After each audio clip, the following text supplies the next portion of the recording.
This time, because Coliseum is all about case studies, we actually have a good case study right now that I think would be really helpful because it's sort of the embodiment of this notion we've been talking about for a few years now, which is the stadium or arena-based entertainment district and mixed-use district, and that's really come to life in Milwaukee. And so we thought we would take you through some of that. We showed this, we've been working on this over the summer and have given some tidbits to some other groups. And I think that it's been very popular. So I really wanted to share it with you all today because you're one of the few people to get to see this. So first, just a little bit about us. We like to say we do nerdy work for cool places. So we do all the market and financial feasibility studies, economic and fiscal impact analysis, and sort of deal development for any sort of game-changing real estate development, whether it's an arena or a stadium or the districts around them, or even a one-off project. So we're all about that real estate development, economic development, placemaking, and tourism development. So that's what we do, and we do it all over the place. So that's just a little bit about us, and that's what I look like in a suit.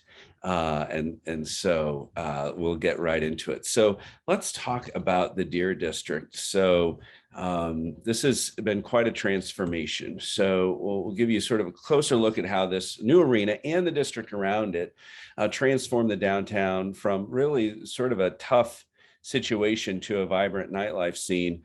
I'll let you know that we actually did a study for downtown Milwaukee a number of years ago, probably 7 years ago, all about their nightlife in downtown. And what we discovered in Milwaukee, and anybody who's been there or knows about it will know this, is that they have some activated nodes in their downtown. They have the Brady Street area, they have the old Third Ward, and then they had the area sort of around where the Bucks play, but it wasn't super great. It was only really activated on nights that the Bucks played. And there really wasn't any connectivity between those nodes. And so it was sort of tough for downtown Milwaukee. So now we've seen this transformation where things are happening in a bigger and better way. So I'll sort of take you through that. So this is it was designed to be a combined NBA arena and an entertainment district.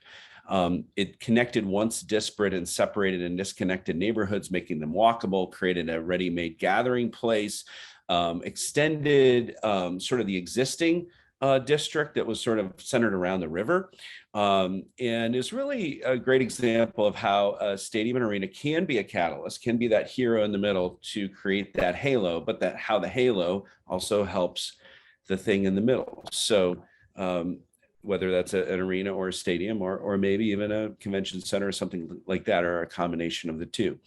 So, this actually dates back, sort of the history dates back to the 1960s. So there were these big, audacious freeway plans, but half of them really never came to fruition. So the city built the Park East elevated expressway in the 1960s that was supposed to really connect to the lakefront, but that never materialized. And so you just had, as you can see there on the right, they just had this highway that sort of ended right before it could get to the Lake Michigan.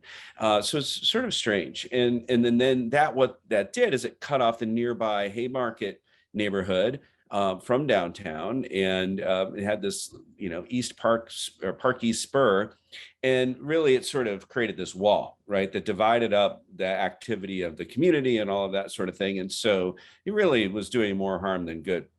And then meanwhile, the Bradley Center had become outdated, and there was a hope that something new by the Convention Center District and the Old World 3rd Street District could happen, but that had been stifled. And, in 2004, the Park East Spur was dismantled, but not replaced with much of anything. And so this whole area was just sort of, treading water at best. It had a lot of challenges, to be honest. And there was like sort of an old failed mall, and there's some other things in the area that was just not great. So the only time things would happen is when there would be a game. but even that was, sort of in and out. There wasn't a lot of activity there.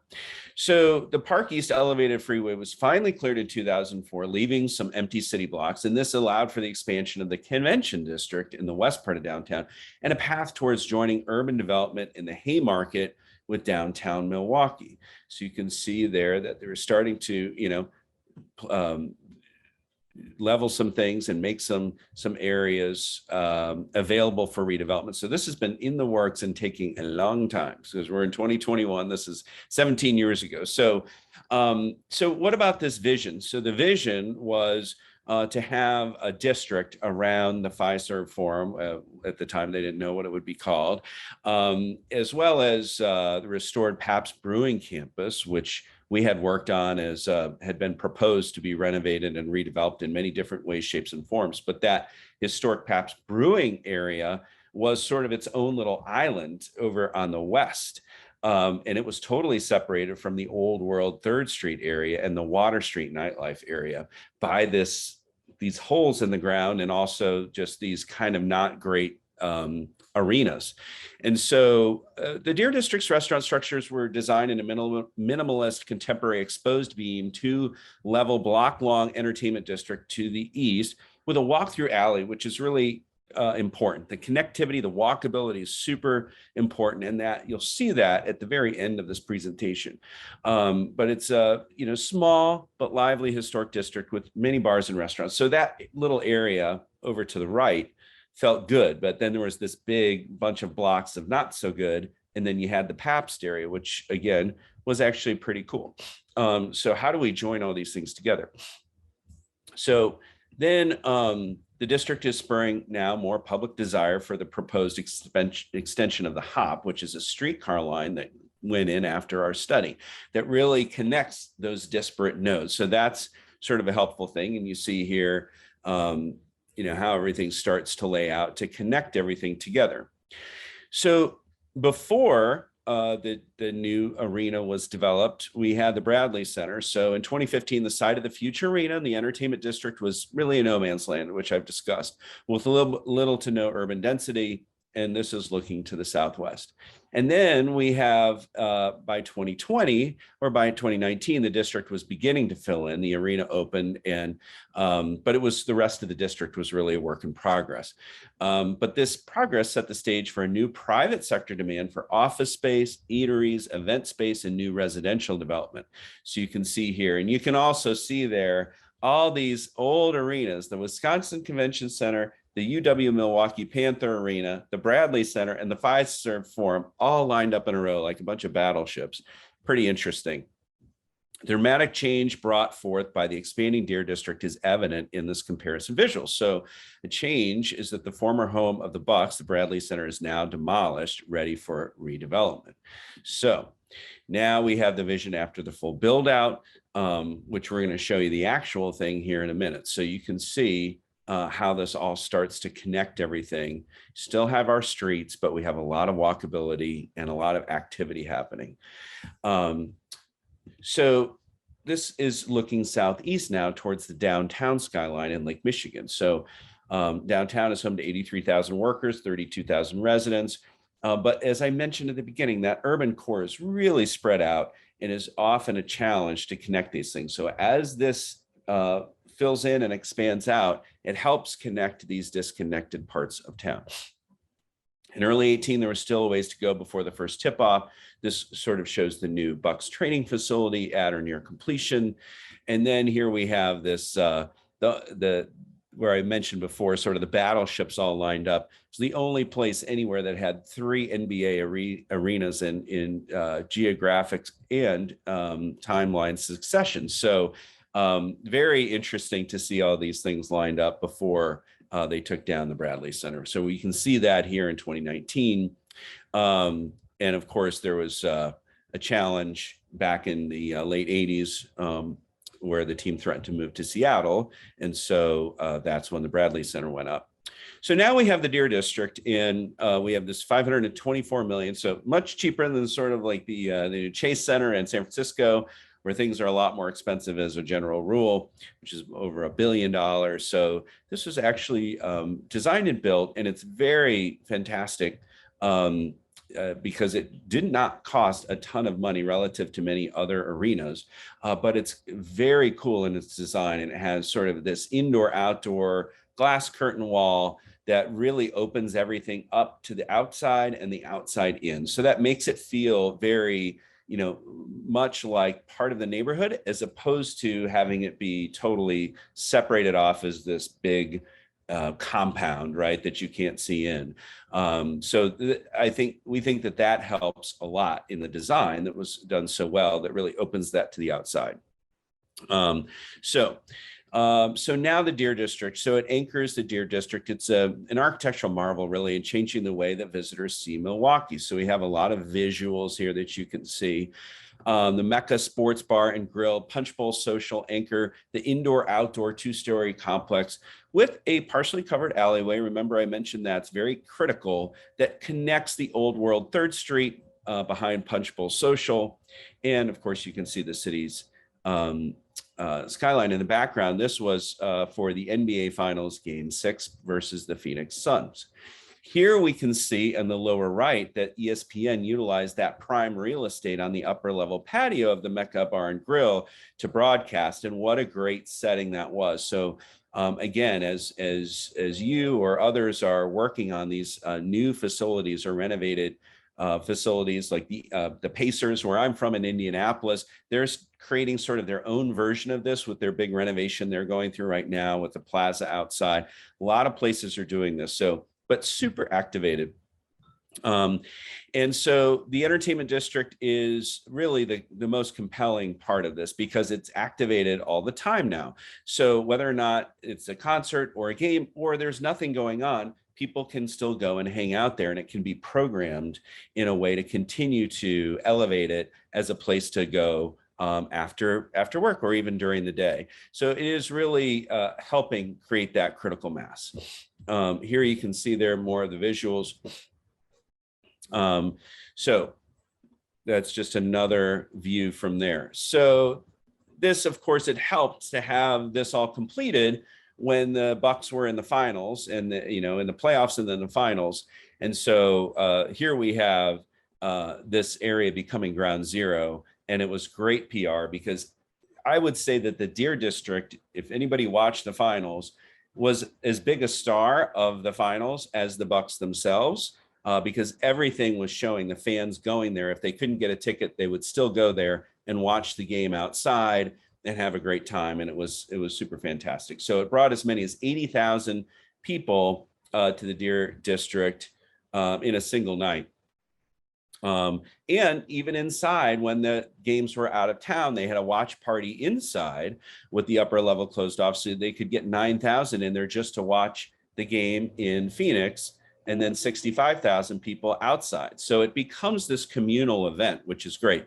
So now we get into our cell phone tracking data, which we have access to now, which is great. We have it back to 2017. So we can track every hour of every day back to January 1 of 2017. So here, this is after 5 p.m. shown by week, starting February 1st through July 19th. And it went from an average of 10,000 people per week to between 100 and 150,000 per week by mid-June. And you can see those big numbers, of course, towards the end. Then this is, again, just 5 p.m. to midnight. Game 5 was in Phoenix, but the Deer District hosted a watch party. Attendance was better than the home games 3 or 4. Milwaukee won the last 4 games, contributing greatly to the daily attendance increase. So you can see there the day-to-day attendance. But it's not just how many people were there, but what kind of people were there and where did they come from. 16%, so about 1 out of every 7 traveled from 50 to 100 miles, and another 1 out of 7 came from over 100 miles. So really about a third, or about 31%, came from over 50 miles away to come to the Deer District. And you can see here, sort of that is shown in different graphical form. Again, just after 5 p.m. Now, what about demographics? So who are these people that are coming? Well, we've got everywhere from people who make no money, like college students at the left-hand side, all the way to people making over households with household income of over 200,000 per year. And so you can see that it is attractive to all demographics in different ways, which is really impressive. It's sort of this melting pot of all kinds of people.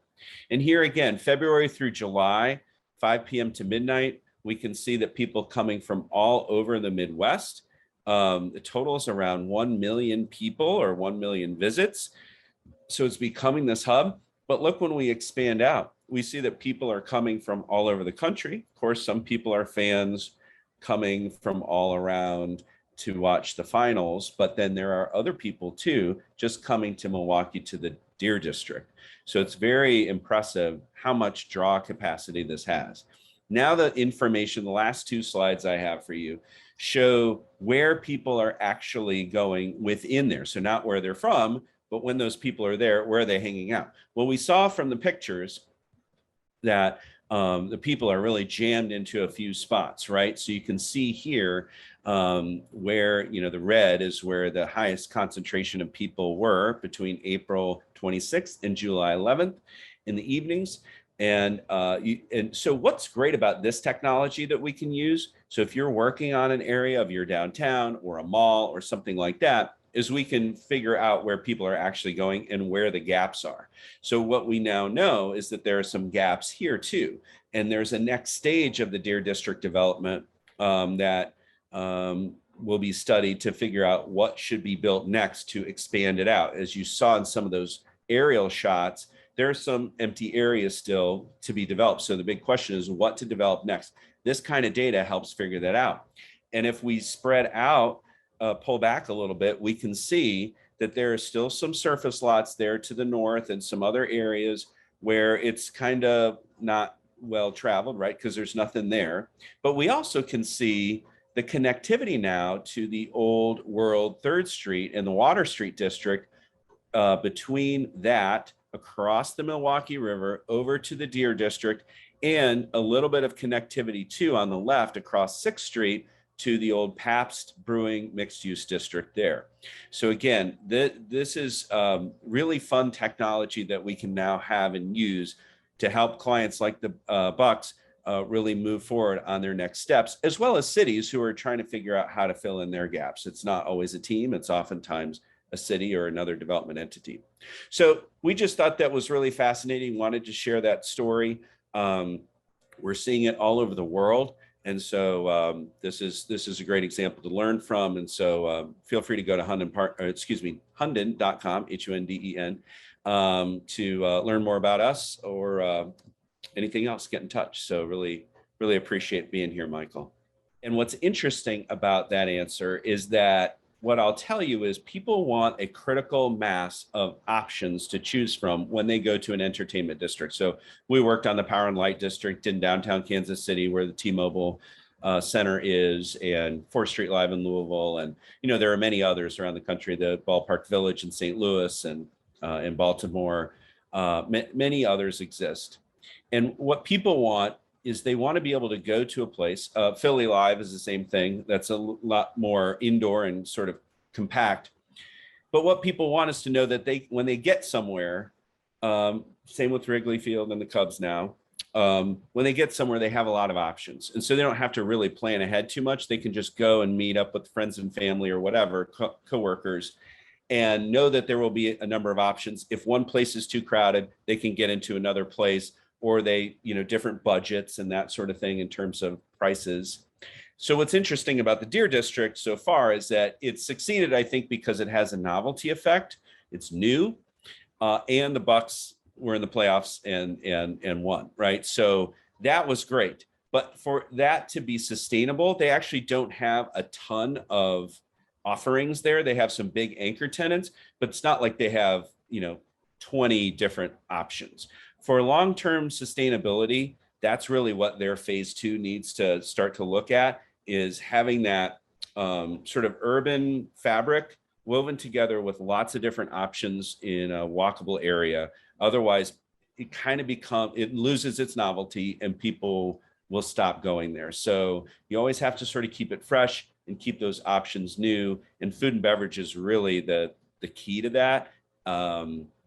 Different experiences, different food options, different price points, all of that is absolutely critical. Long answer, but I hope it helped.